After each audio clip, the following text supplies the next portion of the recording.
getting into day 7 of slot 2 questions here.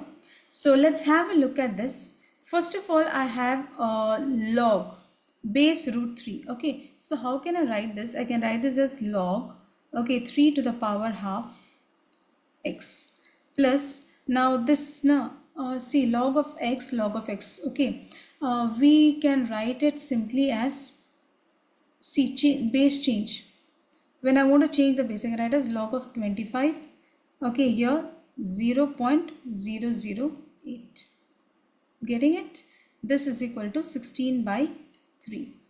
Now half will go this side, as the inverse you'll get 2 log x base 3, okay, plus here log, this is going to be nothing but 8 divided by 1000, 25 here is equal to 16 by 3.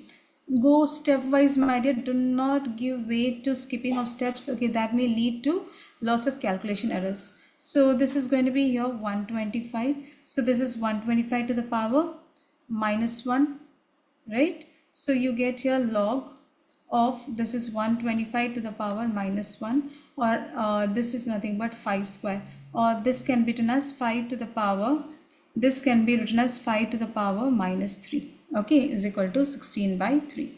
So 2 log x base 3, now minus 3 will come down, my dear, okay, and 2 will come this side, so minus 2 divided by 3, okay, log 5 base 5 is going to turn out to be 1, so you can leave that 16 by 3. So now 2 log x base 3 is going to turn out to be now 18 by 3, which is going to be 6. So I can write this as log of x square base 3 is equal to 6. So which tells me that x square is equal to 3 to the power 6. This is what I get, okay.